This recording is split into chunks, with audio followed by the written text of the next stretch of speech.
Yo, every Wednesday night, you better tune in tight at 7 p.m. CST. We bring in that insight. Halas Hall Report, best podcast in the game. Stats and facts, you'll remember the name. Host Ken Dub got the knowledge on lock. Co-host Woody, the Bear fan, talking all that talk. 3 Bear fans chilling, opinions on the side. We're here for the love, riding that Bear pride. Halas Hall, we break it down right. Join us on the journey from day to night. Blue and orange army taking over the scene. 2025's the year, know what we mean.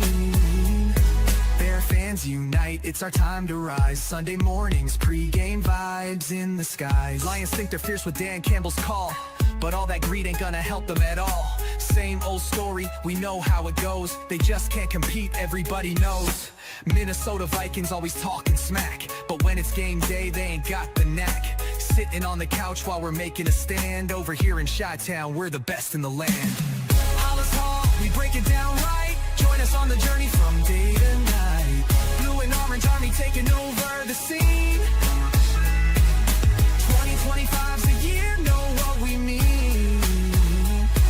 Bear fans unite, it's our time to rise. Sunday mornings, pre-game vibes in the sky. Packer fans yell blow, pack blow, but can't see the truth. We're stealing the show. Rivalry heated, but we stay real cool. Halas Hall Report, yeah, that's the rule. With every episode, we build that hype. Stats and team news, we got the right type. Fan base strong, we ain't looking back. 2025, it's a winning attack. So gather round fans, put your hands in the air. Every Wednesday night, we're breathing that bear. Join the revolution, watch the magic unfold. Halas Hall Report, we're breaking the mold. Halas Hall, we break it down right. Join us on the journey from day to night. Blue and orange army taking over the scene. 2025's the year, know what we mean. Bear fans unite, it's our time to rise. Sunday mornings, pre-game vibes in the sky. So mark your calendars, don't miss a beat. Every Wednesday night, Halas Hall can't be beat. Stats, facts, team news on deck. Halas Hall Report, what did you expect? 2025, the Bears are here to stay. Blue and orange in the north, leading the way. Good evening. Welcome to the Wednesday night edition of Halas Hall Report. Smoking Dad in the comments today. How you doing, Smoking Dad? Of course, coming fresh off his trip from Chicago, we have Woody with us tonight. And chilling out at an undisclosed location in the Midwest, we have Bear Fan Dan. And, of course, I'm now back from Alaska. Wow. Best cruise I've ever done. Yeah, and I got home just in time to watch the game that Woody was at. Week 3, Bears, Cowboys. A lot to kind of unpack here. I was happy with. I mean, obviously, I think we were all happy. Yes, with the outcome. Yes. Oh yeah, definitely. Little bit. I was a little drunk, but let me show a couple of the receipts from the weekend that have happened. Actually, 2 of them are almost the same. Caleb Williams was named the NFC Offensive Player of the Week, 19 for 28. 298 yards, 4 touchdowns, no interceptions, a passer rate of 142.6. He was also named the FedEx Air and Ground Player of the Week.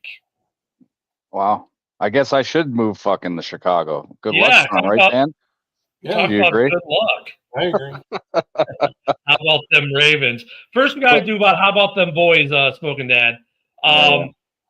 Some other things that came after this game. Speaking of the Ravens, Lamar is number 1 in the league with 9 touchdowns. Number 2 in the entire NFL right now is Caleb with 7. Rome Odunze leads all NFL receivers with 4 touchdown receptions through the first 3 weeks. I mean, guys. Before I go to you, one other thing. 0 procedural penalties on the offensive line this week. There was 1 flag on the O-line, and that was on Darnell Wright for a hold. Minus that, the line was clean. No sacks. What do you think about this progression of this offense, Woody?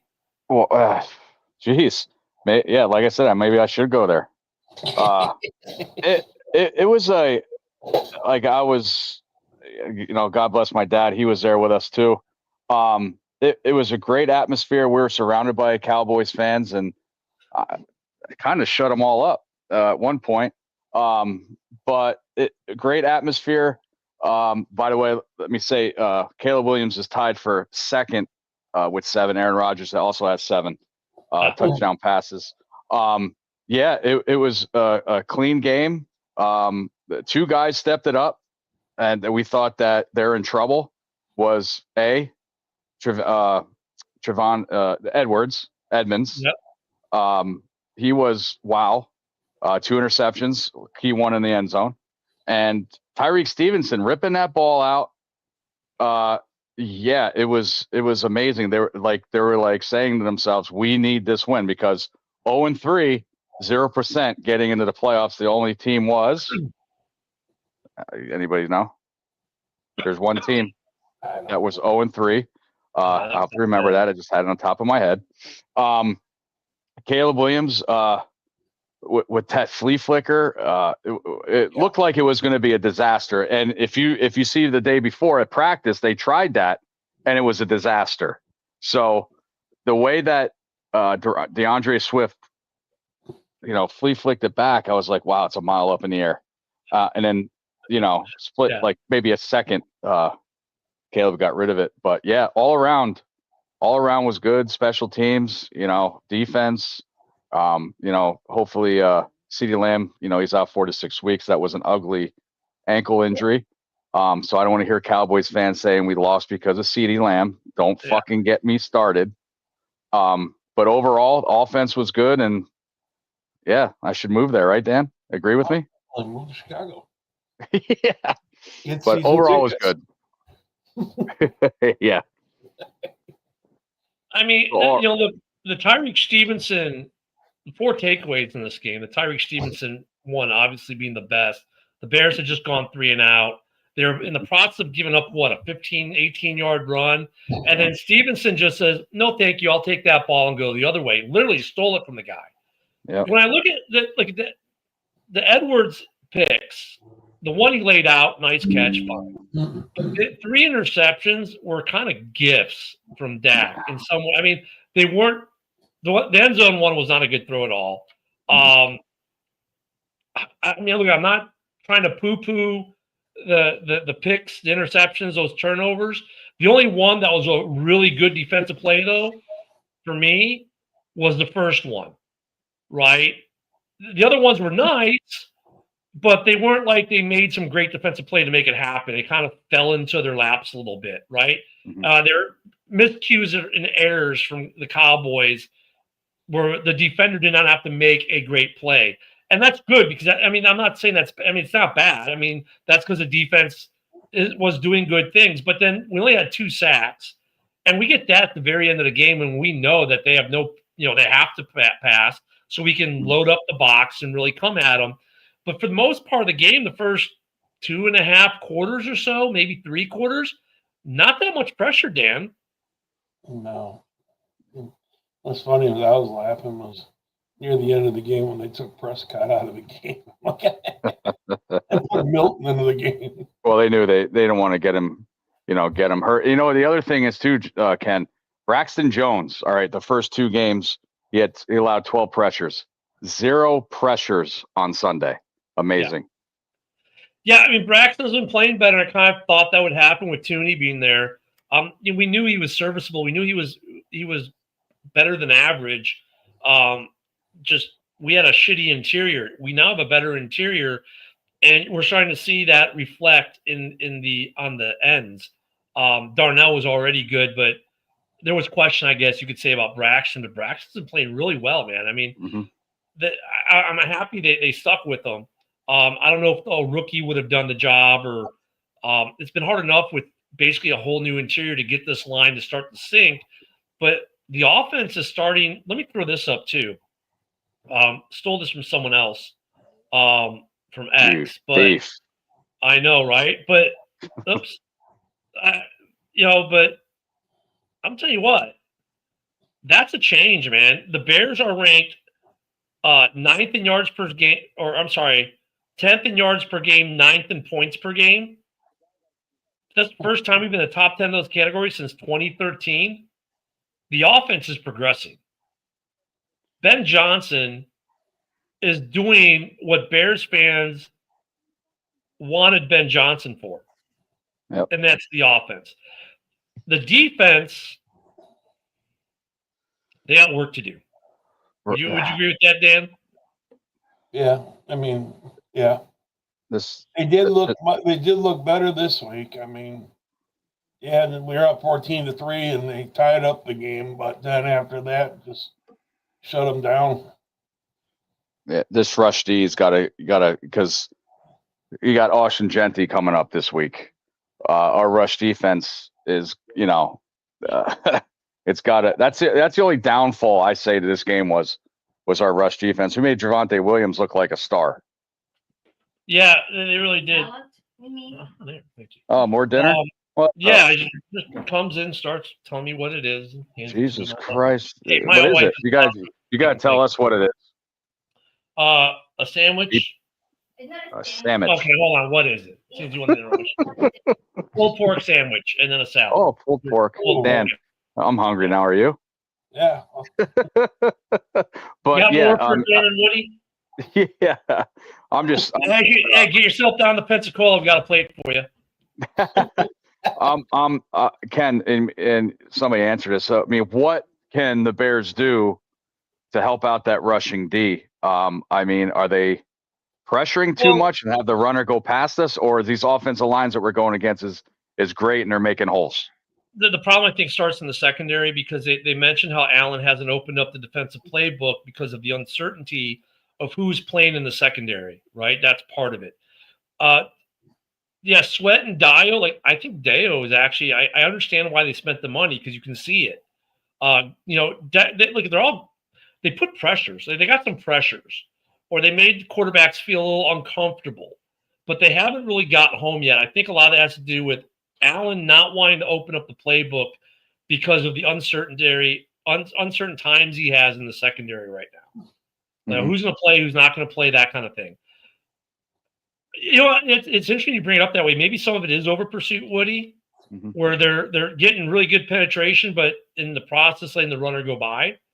And they're not keying in on that. They're so concerned about getting to the quarterback, they're missing the runner. I could see a little bit of that. But part of it, I think, is scheme still where Allen isn't comfortable. And he said that they have barely scratched the playbook because, they haven't implemented a lot of it because of the personnel issues. But we saw by the end of the game, we started to see defensive formations, defensive plays that we had not seen out of the Bears in the previous two games. So maybe because he got the lead, he felt comfortable to open it up a little bit more when they built the bigger lead, and maybe we'll see that a little bit more going forward. Because they did, by that point in the game, they were able to stop the run. They were able to stop the pass. They were able to look like a much better defense. But then once again, it's a situation where you knew the Cowboys had to throw. So, I can't put too much stock into that. You know what I mean? Right. So just staying on defenses, I'm going through the stats right now, and Jermaine Edmonds had 15 tackles, and number 2 was Sewell. So Sewell's coming on. Edmonds knows his position here with the Bears is questionable for next year. So Sewell, or I want to see some, Hippolyte in there too to see how he does. Time of possession, they have us by 5 minutes. Total yards, they have us by 11 yards. Passing, we beat them 298 to 275. I would like to see a little bit more rushing as well on the offense. Swift had 13 carries for 33 yards. Gotta get better there. They had Managai in there too. He had six attempts for 16 yards. Managai going backwards. Right. But go down, young man, go down. Sometimes just know when the fight is over. Next to Caleb Williams being offensive player of the game, I mean, Burden had over 100 yards. Well, the one big one was on the flea flicker, but it's good to see that they put Burden in there, and had a hell of a game. And Swift had a great run too. That was a good run, and Kmet with the touchdown pass. So it's going pretty good on Sunday. Now a lot of people are saying the Cowboys are that bad or the Bears that good. We'll see. what I want to see is consistency. That's it. I want to see this game in and game out, and know it's not going to happen. But if next week we take a shit, then the Caleb haters are going to come out, including myself. Well, we're seeing some consistency with Caleb, at least. Like, I think there's a little bit. We're starting to see more consistency.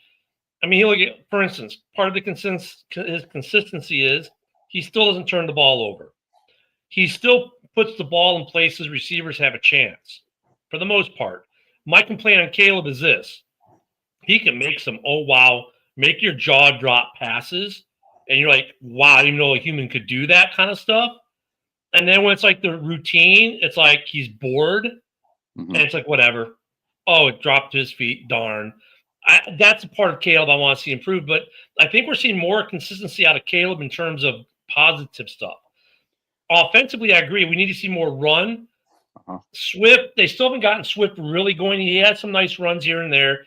Monangai, I like that they used him to give Swift a break, number one. Two, he ran pretty hard, except, like, dude, sometimes don't want to get down. Also, that Caleb still spreads the ball around. That's another thing of consistency. He spreads the ball around.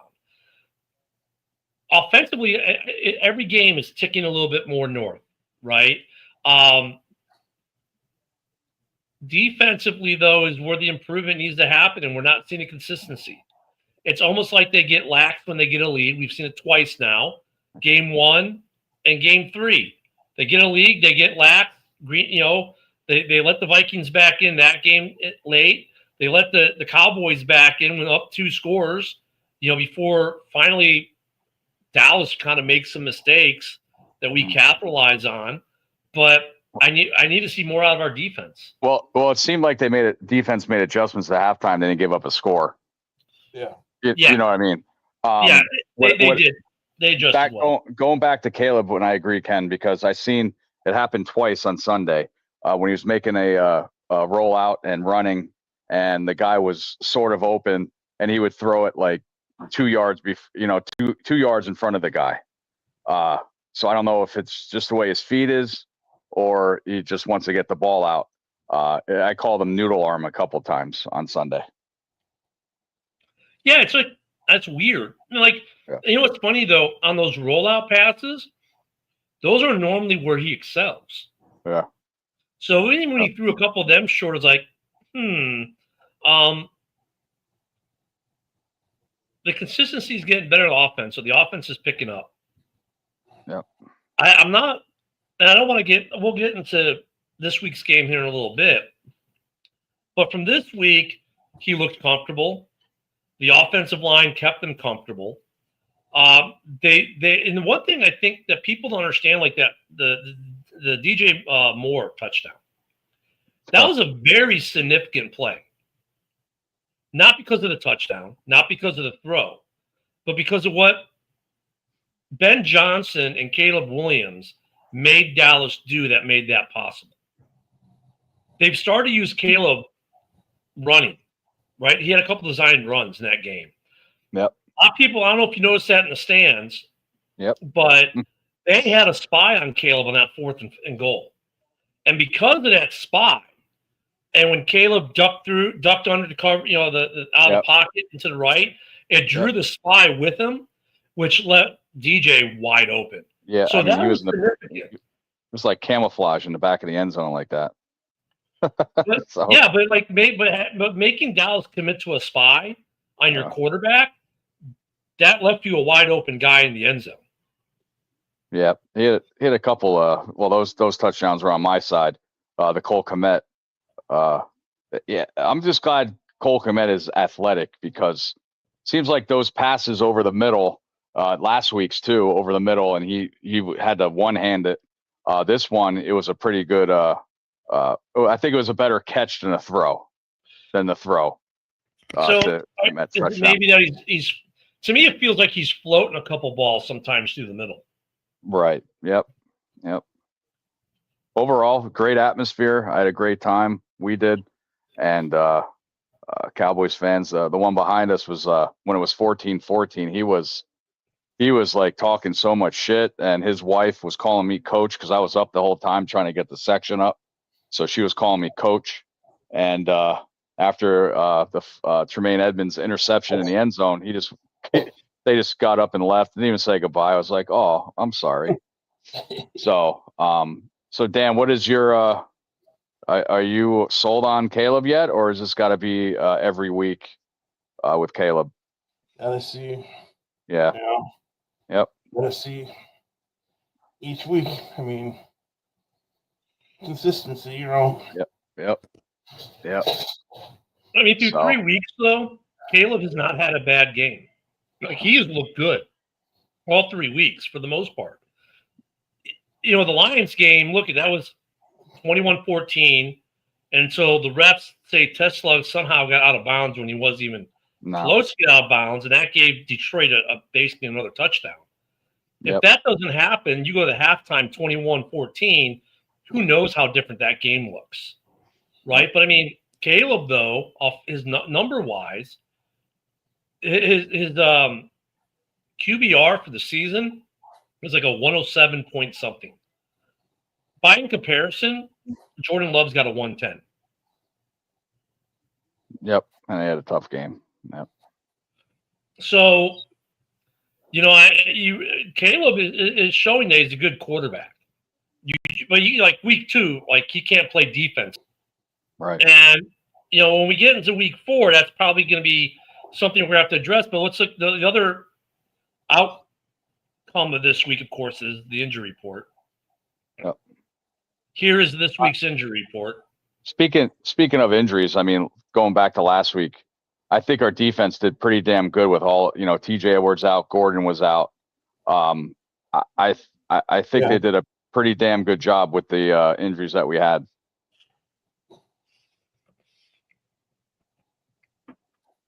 Yeah. Fuck. So, when are we ever going to see Gordon? Jesus, I have no idea. Spider-Man, we don't know when he's coming back. He's I miss him in the nickel, and he could be like a Brian Branch of Detroit, getting in, doing some cornerback blitzes, being in the backfield. We've seen it before. I do miss Gordon, so I just want to see, everybody healthy. Obviously, we'll see how Jalen Johnson's surgery goes. They said with that surgery we could see him this year, so he's not basically out for the year. Darnell Wright, he did not practice today because of his elbow. So hopefully, it's only Wednesday. So Cole Kmet limited, there's some big names on there, but we'll see. We'll see Sunday. We'll get the real report, but this is the up-to-date report. Maybe they're holding these guys out because of the game coming up. So. Yeah, because Grady Jarrett not playing today.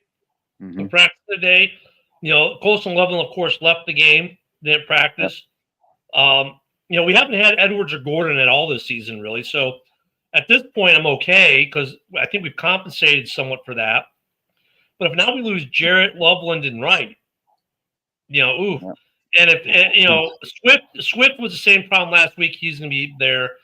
Jalen Jones we signed, and he's been hurt since we signed him almost. But it makes you wonder, are the Bears going to even go out and try to sign someone? And looking at some of the transactions over the last week or two. So on the 20th, 4 days ago, they signed defensive end Tanoa Kasapanga and brought Dallas Flowers and Carl Jones up to elevate them, putting Kieran and Jalen Johnson both on the IR. And then, of course, while I was gone, they signed a kicker. Yeah, Mooney. Yeah. Yeah, why don't we just go out and get Koo? Atlanta released him. Did they really? Yes. I did not see that. That's a good question because Koo has missed some big kicks. He's made some big kicks, but he's missed some big kicks. And Ken, the big reason why he's good is mainly he's indoors. So that's what you got to take into consideration too. Can this guy kick outside? He did miss a big kick against I think it was Tampa. Yeah, so never know. Santos, with the 50 and below or 50 and above, he did hit a 59-yarder in preseason, and then we're like, okay, we don't need Kim no more. We'll just keep Santos, and he missed a kick. Young Hope was out week of the one. question Well, did he get signed? by the Giants. The Giants signed him? Wonder what's up with Gano. I think wasn't someone hurt? Yeah, he's hurt. He's hurt. Yeah. No, Gano is hurt. Yeah, he's hurt. He played, but he was hurt. He had to come into that game on Sunday night because the punter was the only one that was doing the kicking. He was hurt. He had to come in there and play. Well, that's another story. I don't think they need more than a kicker there. They need a coach. Yeah. But yeah, I mean, it's going to come down to it always comes down to kicks. Points are points. So if we're at the 35 or 36 yard line and it's fourth down, we got to put Santos in for the points. And then if he misses it, they have great field position. That's what I'm worried about points are points. Points are very important. And, field goal, even if you miss a field goal, it could change the aspect of the game. If you make it or miss it, it can go by that one missed kick. It could go. He missed a big kick in week 1 against Minnesota. And you know what happened? We lost by 3.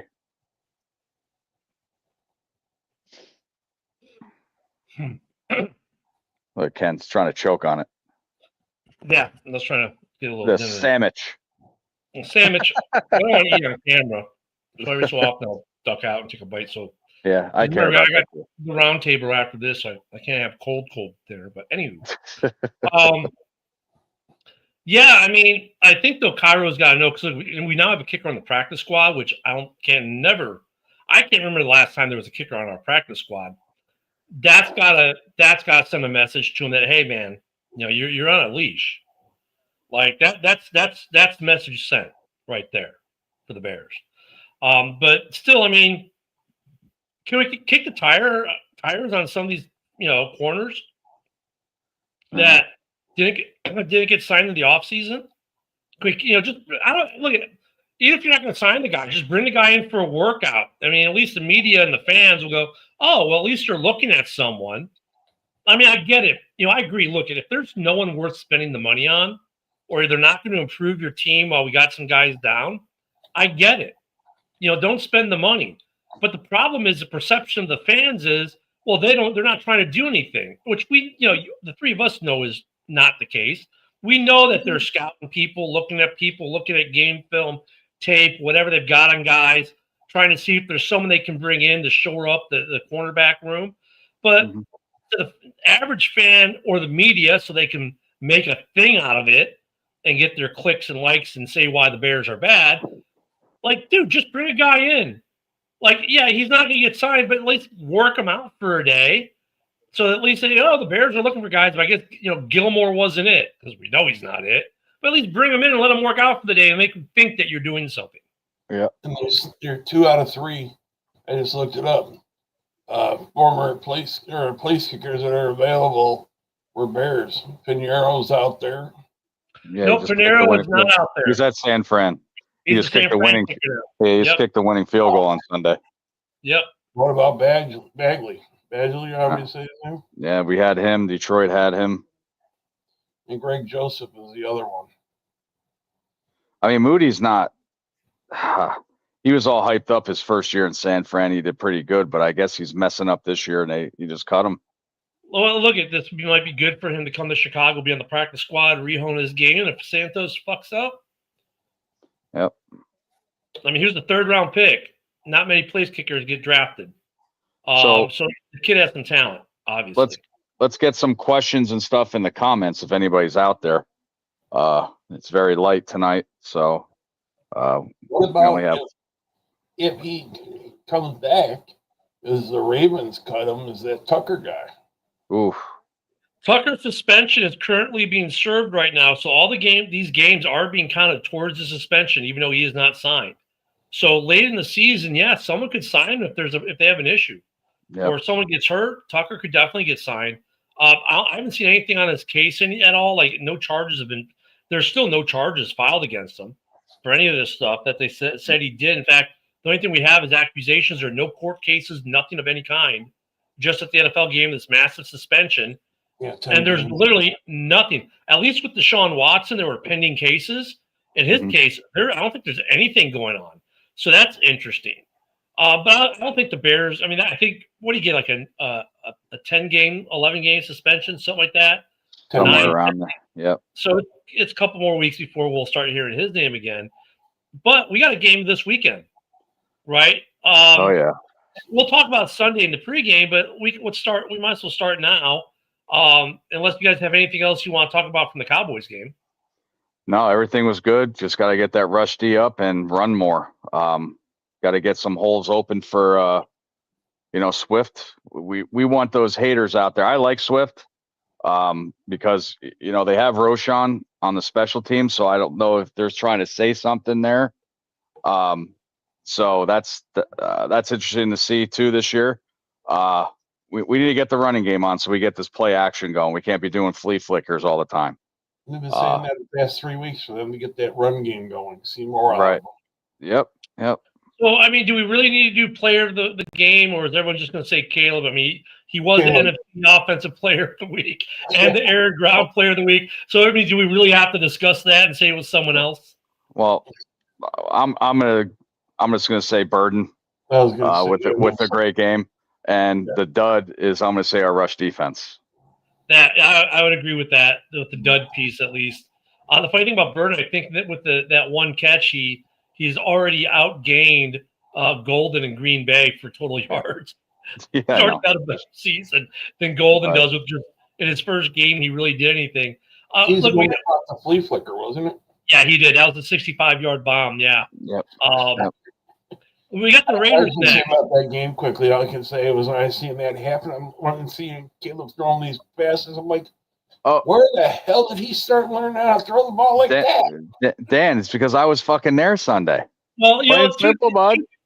Two things on that, though, Dan. One, last year, the Bears were so gun-shy from letting the ball rip 30, 40, 60 yards downfield. That was part of why we didn't see it. Secondly, and Ben Johnson will throw the bomb. We know he will. But the coaching staff we had last year just would not do it for whatever reason. So that was a good thing. They've opened it up, which is going to help Caleb in the short and intermediate game now. Because with the speed and the receivers we got, you have to respect our deep threat. The fact that we got Rome that can do you, that we got Luther that can do you, that we can go then intermediate to DJ, and he's going to burn you in yards after the catch when he's not being a running back, which I thought was kind of cool in a way. Is he the next Debo? Maybe something to talk about there. But I mean, it's good to see that, right? The Bears offense. So that is something that is like a very net positive thing to see. They're opening the field up, and I think that's going to make defenses have to be more spacious against the Bears. Whereas, if you think about how the last 5-6 years, what do you do to a Bears offense? Load 8 in the box. That's been the rub. Every time, 8 in the box. Now you actually have to respect our deep ball capability because we just showed you that we would do it. And don't forget that Roma Dunza had that 35-yarder too. And he had that big miss at the goal line right on my side. I was like, son of a bitch. Hey, I wanted to throw this out here too before we go on to the next game. Yeah. Can anybody tell us the chant in the locker room that Ben Johnson did? I couldn't understand him. Yeah, I saw it. They had the words on. I can't remember what it was, but all I remember is the last word. It says "Go Bears." That was it. That was it. How about them Cowboys or something? I don't know what he said. Nothing like it. Hey, but he finally smiled when they gave him the game ball. So he does in fact smile. Caleb gave him his game ball. Yeah. Wow. So he does in fact smile, which now we can say that yes, Ben Johnson smiles.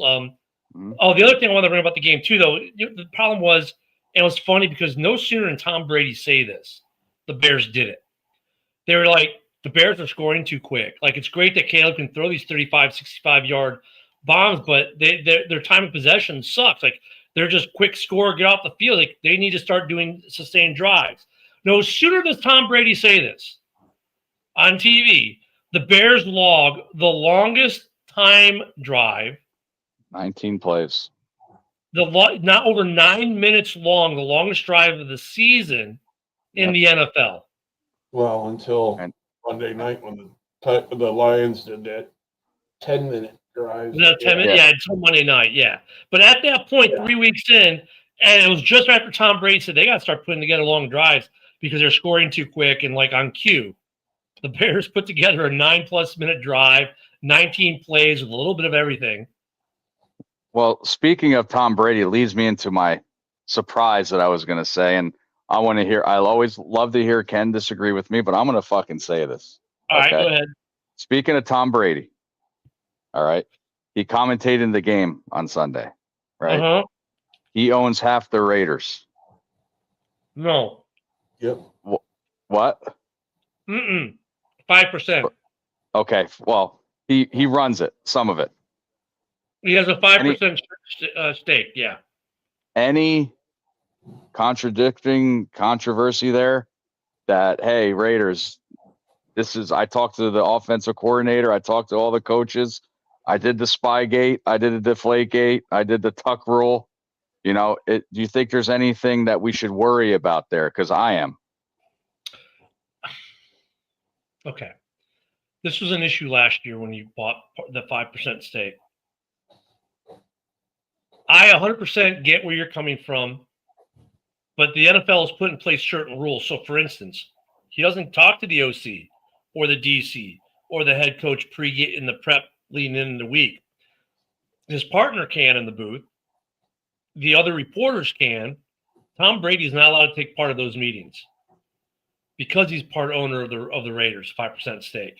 Okay. He does not get to do any of that pre-production meetings with players or coaches. The only thing he's getting that he could possibly go back to the Raiders with is watching the game like he is and commentating on it and saying, hey, I just saw them play this week. Here's my thoughts. Here's what I saw. That's it. I mean, and maybe if he gleans something because maybe, you know, one of the other reporters says something off camera, like, yeah, when we talked to you know, so-and-so, they said this or whatever. Okay, maybe he could report that back to the Raiders.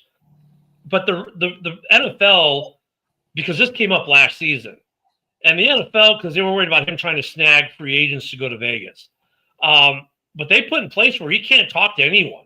He basically shows up, goes to the booth, calls the game, has no contact with any of the teams or anything. So, you know, only homework he gets to do is what he does on his own, watching game tape and whatnot.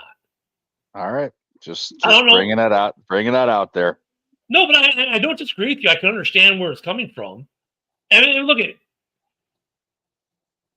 I think you have a valid point, though, from a whole other aspect of it, because, you know, you're worried about when you said you're worried about because of the aspect of talking to coaches and gaining insight that way. But because the league has the rules, I'm not worried about that. Where I'm kind of sharing your worry in that would be this: it's Tom freaking Brady. The guy knows football. Yep. And he sits there and watches. Yeah, he watches and comments on it. And he understands the minute little details of the game. And, you know, game tape is game tape, but he's there live, kind of scouting. You know, in a way you can kind of say he scouted. That is where I would, you know, because his insights of being there and watching it live is worth a lot more than, let's say, yours or mine. You know what I mean? Yep. Yeah, so I agree with you from that point. But I mean, the NFL did look at, you know, could they break the rules? I mean, maybe. I mean, because it's Tom Brady. That's why. Yeah. I mean, could some of the people he works with at Fox be telling him things that for meetings he's not allowed to be at? Yeah, sure, possibly. You know, besides the stuff they already say on camera, right? Like when they talk about Dennis Allen not opening up a full playbook because of the injuries. You know, that wasn't Tom Brady saying that. That was his partner on the show. So Tom Brady's hearing that for the first time. just like everyone else who's watching the broadcast. So is that a distinct advantage? Technically, no, but theoretically, yes. Because who's from the Raiders aren't watching the game on the Raiders scouts aren't watching the game on Fox. They're going to watch it in other, so maybe that becomes advantageous that way. I don't know. Oh, we got a mic. Well, we got a mic, one of the two mics. Good evening, Mike. Good evening, gentlemen. Oh, he's not driving. That's good, Mike. That's Yeah, good. that's good. Yeah. No, I'm not driving. So, yeah, I mean, so what does that all make sense, though, to answer your question? Yeah. I'm just saying, if it was anybody else, I'd be like, nah.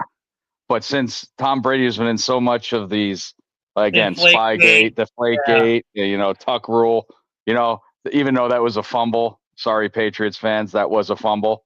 But I just wanted to throw it out there. I'm like, fuck, dude. But hey. Well, before we go forward to next week, let's get Mike's take on week 3 against the Cowboys. What do you think about the Cowboys game? A lot of our guys were wide open, and if Caleb would, you imagine if he missed a couple of those throws, right? The flea flicker, the bomb to Rome. God, the media would be crucifying him, but he didn't. He made those passes. He looked good. Of course, it's when we play terrible defenses, they all look bad. They're a terrible team. Oh, it's only when we play them. Well, I wanted to say with Dunze's touchdown, Trevon Diggs did slip and fall. But there are positives on that one, though. That was Rome. Rome did that. The throw to Loveland where he layered it over the DBs. That was nice. Great throw. That was a great throw. The one to Burton did the exact same thing.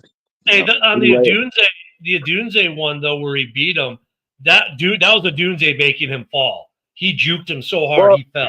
Well, Trayvon, he's an idiot because you're supposed to check the player or the receiver with 2 hands, not one, and then he lost his balance. Yep.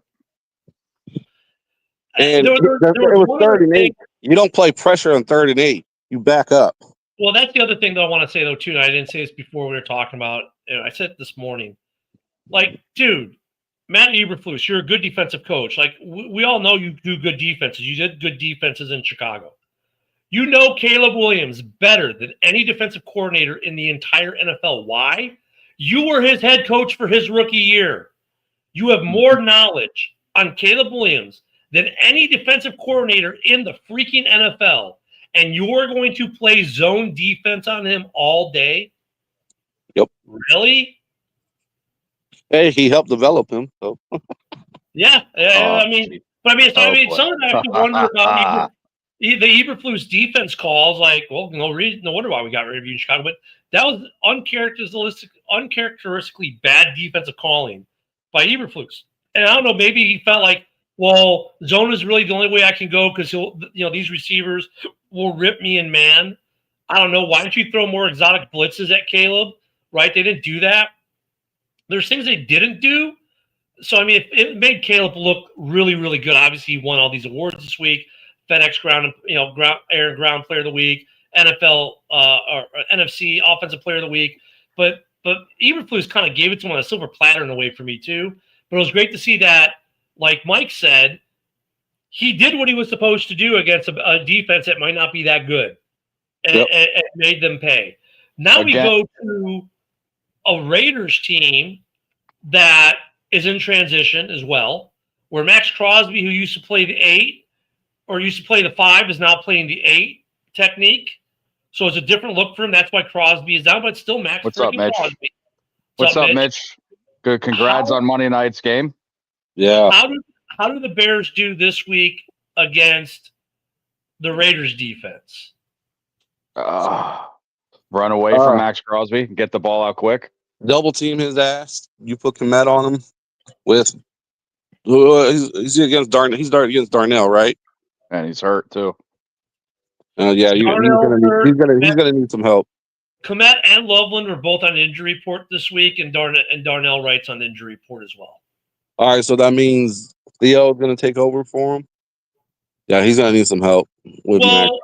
I don't know if Theo's taking over for him. He didn't he didn't practice today, right? That what we showed. Oh, while you look that up, I was very sad though to see Sanborn in a Cowboys jersey. Oh yeah, right. Yeah, Go he ahead. made some good plays too. Yep. Yeah, Darnell's an elbow. I have a feeling he'll play.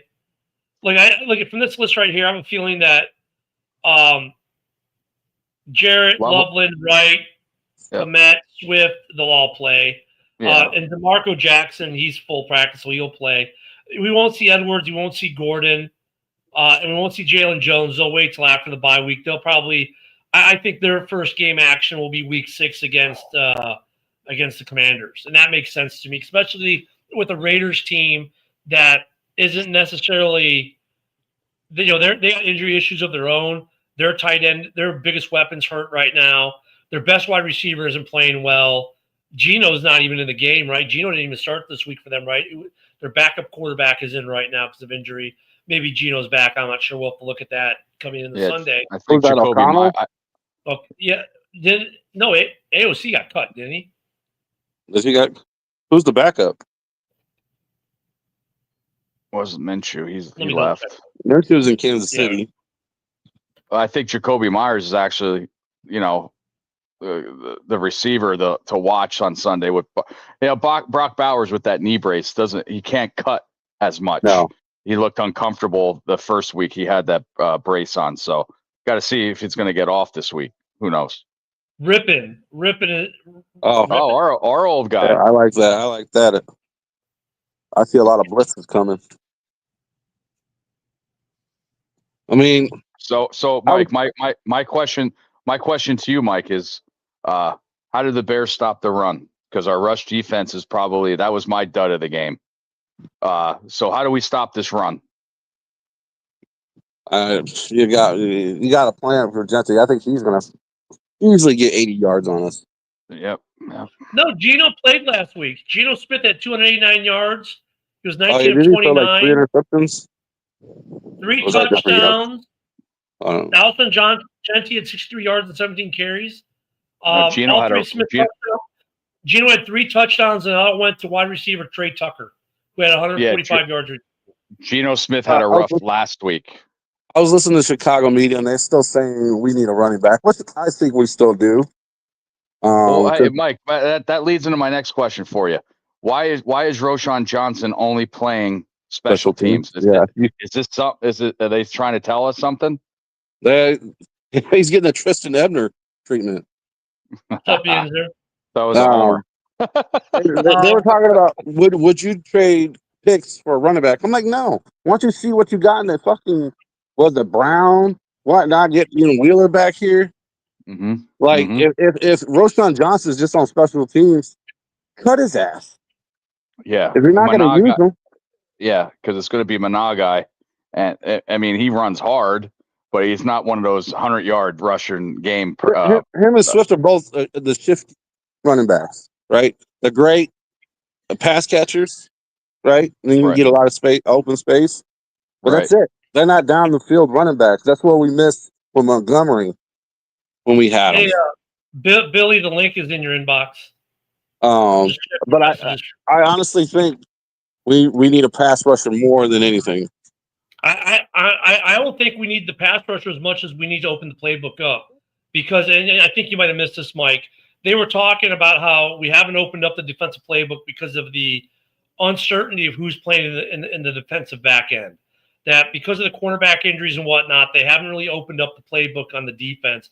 That they're still kind of vanilla-ish because there was so much uncertainty in the backfield. But I think now that we've seen some consistency out of these guys that have been playing. We'll see Allen actually open it up more. Yeah. Well, here's another thing. I'm sorry to cut you off, Ken. No, go ahead. You got to see what the Texans did, though, right? They released CJ Gardner-Johnson. Yeah, safety. Yeah. Safety, and he can play corner. Well, that's one thing. I said that too earlier to maybe maybe he's a guy that maybe at least bring in, because I don't think that, he's only 27. I know the Bears are looking, and I'm sure the Bears are tracking that, right, Mike? I mean, they're either tracking it. The problem is this: like Bears fans, are like, well, why aren't we doing anything? Well, if the staff, being the coaches and polls, don't think the guy is going to be worth the money, that he makes the team better, right? To spend the money on him, then he doesn't make the team any better than what they currently are. Then don't spend the money. And I agree with that. That's smart. But on the flip side, take the more negative approach fans, and God knows we have those in Chicago in spades, and the Chicago media, and at least appease them by bringing a guy like that in and work them out before you say no. Yeah. Because the workout isn't going to change their mind. They've got a lot of tape on the guy. Yeah. The workout just says, okay, you can probably pass the physical. And Maybe they talk to the guy, maybe see what his mindset is. Okay, fine. But the actual workout itself isn't going to change how he plays in the field. They already know what he is. So if they've already decided, well, this guy's not going to help us at all. But you know what? For the sake of the fans and the media, bring them in and work them out. So like, at least to say, no, just you're to say doing- we did. Because we're What's up, hurting that Bill? cornerback. I'll tell you that right now. Yeah. We're what, our third stringers? Yeah. Yeah. Yep. I'm not sold on this Yeah. Deshaun Wright guy either. Fuck him. He had that the pick six. That's the only thing he's done. Mm-hmm. Yeah, he didn't play that bad this week, though. I mean, he got injured, and He and slipped then and fell in the Cowboys game. I saw that. Yep. Yeah, well, I mean, look, we see a lot of corners slip and fall in Soldier Field. Oh yeah. Isn't that right, Billy? A lot of slippage at Soldier Field. Well, on that awesome ass turf over there, it always happens. I mean, hey, look, at least his slip and fall wasn't as bad as a certain quarterback in New York who got benched today, who when he tried to run looked like he was drunk, right? I mean, but Soldier Field, man, you see corners slip and fall all the time for both teams. So, and then sometimes I think we the other thing we do with our corners, when they're playing zone and quarterbacks do what they should do, put it in the natural void, if you will, right? Mm-hmm. We blame the corner. It's like, dude, he's in his position. The quarterback and the offense just put the ball where they should put the ball in the zone. That's not the defender's fault. He's playing his position. He did what he was supposed to do. They put the ball in the place where there wasn't a defender, which is what you do in a zone. But we like to blame our defenders for that. I think they better put me and Billy in there to stop this fuking run, though. Our rush defense. I mean, God damn. I think we got it. You go high, I go low. I don't know, Billy. To me, it feels like if they can fix the defensive back end and they can open up the Allen playbook a little bit more, that maybe it fixes it. With the people we do have, I think the holdup is the back end is what's holding up the playbook. So much. I mean, he said that, but I mean, in reality, that makes some sense to me. Like we're not seeing those off corner blitzes and those other things that would help with the run game because he's unsure of what he's got in his backfield with Spidey being out, Johnson being out, and some other injuries. Ken, here's the comment right here. I'm fucking telling you, I'm worried. I didn't even see it. I'll put it up for you again. I got it. There you go. What do you do now? But they're saying because we play the Raiders next week and he just called the Bears this week. But again, NFL has rules. You can't talk to coaches, players, all that good stuff. Can I have somebody with me, please? Because I'm a little worried about it. Billy, please. You worried? I'm not worried. Yes. I knew it. I knew it. Billy, what I said about the defense, so does that make some sense on why the run defense might not be so good right now? Oh, definitely, man. You need help in that back. Is it me or is it Brisker playing it safe? That's what it seems like, right, guys? No, I think that Brisker's still making good plays. But what I have noticed is he's not tackling the guy into the next century. Nope. He's still hitting people, but he isn't trying to knock their bones out of their skin anymore. Well, he learned that. Yeah. He fucked himself up. Well, Billy, I seen you on the Jumbotron a couple times. Oh, you think so? I get on every once in a great while. Yeah, luckily Billy doesn't get on as much. I'd have to replace more TVs than I already do. It was all. And Billy, thank you for everything at Tailgate. It was awesome. Make me a sandwich. You want a sandwich? You want bacon, egg, or Yeah, sausage that was and egg? awesome. That was awesome. Hey, It was and Billy, great thank time. you for taking pity on the homeless guy they picked up in the green and gold. Oh yeah, Billy, we got yeah. we got to show love to homeless people every now and then. And I'm still urinating moonshine, Billy. Oh yeah, man, you love that Chicago handshake, huh? Oh, Chicago Oh, God. handshake. Holy shit, dude. Billy, did you go get the free hot dogs? You Mm. fuck no, I wasn't sitting in that long ass That block. was I wrapped, All the line. dude. That was wrapped around the block twice. That thing Wiener was circle. long. It can't be said that Caleb is not feeding the city of Chicago. He definitely is feeding the city of Chicago. Right now. Wow. If I Wow. wasn't at work, I'd have drove the Bears van over there because man, even Staley showed up, but I was like, man, I was at work. Oh man. So Billy, what do you think of Caleb in this game? He did all right. The passing was there. He didn't. I was shocked that he didn't throw some over wide. People that were wide open for touchdowns. I'm glad he didn't. Miss those, but it was okay. I mean, hopefully he can repeat himself. Well, that Cole Kmet catch that was coming towards us, I thought that was a little bit going to be a little overthrown, but Kmet made a hell of a catch. Yeah, He's got great hands. And Billy, in case you didn't see this, he won 2 awards already this week. Did Caleb? He was the NFC Offensive Player of the Week, and he was a FedEx Air and Ground Player of the Week. Happy Wiener. Yeah, I seen all that. I'm not on the Caleb train, but Bear Mysterio is a big Caleb train rider, and he made sure I knew everything about it. Oh yeah. My problem with Caleb, and I'm sure you saw this in the game, is like he made those oh my god throws, but then like some of the regular throws, the more mundane, should be easy throws, like he's bored. Yeah. That's what I was going to say. That bullet to DJ that he just darted in the ground. Right into the ground. Yeah, two of them. 2 throws on the run. The one to Rome when he was rolling out. Yeah, I mean, like I say, he played still, a little better, but he's still a little fucking some stuff up a little bit. But it's all right. We got the win. I was able to leave the stadium happy. No, And we didn't have any of those. Oh my god, he almost threw an interception moments too. Like he's been very good this season, like last season, with protecting the football and not doing it. So I think we're starting to see why Poles drafted him and kicked Fields to the curb. I mean, I think I can, we're starting to understand it even more now than last year. Like, no turnovers. Yeah, some issues, but not as many issues as Fields. And I like Fields. Don't get me wrong, I like it. The best throw that Caleb had, besides the flea flicker and the one to Rome, was when that open edge rusher came right at him, all arm, right to Rome. Yeah. That was all arm. I'm still all about that was flicker. A great throw. Dude, that Billy, from where you were watching, I know I was right above you. That looked like it was going to be a fucking disaster. That's why when I see it happen, I'm like, oh no. Oh no. Did that just happen? Yeah. And before we get off, hey Billy, again, thank you for everything. The tailgate was awesome. But I do want that Singletary jersey. I saw your live video yesterday, so let's get that rolling. Man, it's already sold out. I'm waiting for one person.